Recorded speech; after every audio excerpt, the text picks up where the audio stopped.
In this video, we'll cover vertical inline multi-stage pumps that are used to boost domestic water supply pressure in multi-story buildings when city pressure is insufficient. For plumbing fixtures to work correctly and provide the necessary flow of water, there must be a minimum amount of pressure for proper operation. If the city water supply doesn't have enough pressure to overcome all the pressure losses in the system and provide the minimum operating pressure for the plumbing fixture, then one of the strategies is to add a booster pump.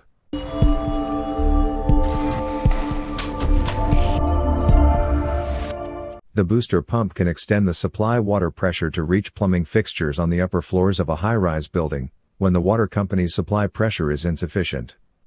With a multi-stage pump, multiple impellers are used to increase the pressure. See our other video on how to size water supply piping using fixture units. In our previous discussion on how to size water piping, we used a 4-story building that didn't require a booster pump, because the city pressure was adequate enough to overcome all the pressure drops and provide the minimum required pressure at the most remote demanding plumbing fixture. Here, we take that same building and add another 9 floors, for a total of a 13-story building. A quick look at our previous calculation will quickly inform us that there isn't enough city pressure to get the water to the top floor plumbing fixtures. This will require a booster pump. Single-stage versus multi-stage pumps. Single-stage pumps use only one impeller, which are best applied in large flow, low-pressure applications. Multi-stage pumps provide a varying rate of water flow and pressure conditions that provide better energy savings in the right application. With a multi-stage pump there are 2 or more impellers stacked in series. Vertical multi-stage pumps are designed with multiple impellers mounted on a common shaft.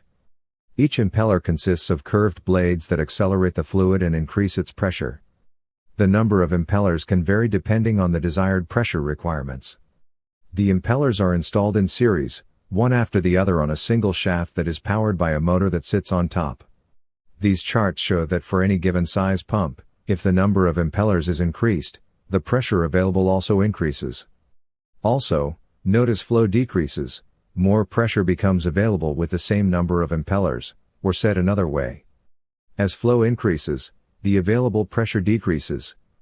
That's why it's important to select a pump that can handle the maximum flow at the required pressure.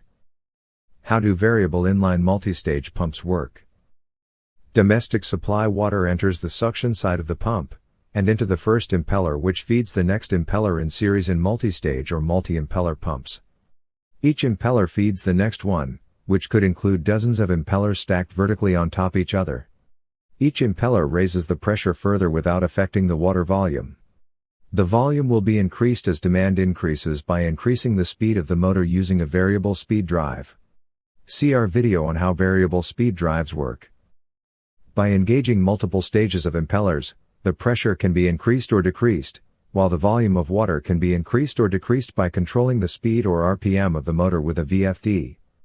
By increasing the number of pump impellers in series, greater pressures can be achieved, with each successive impeller increasing the pressure above the previous impeller. If you like that video, please give it a thumbs up and subscribe to our channel. Thank you.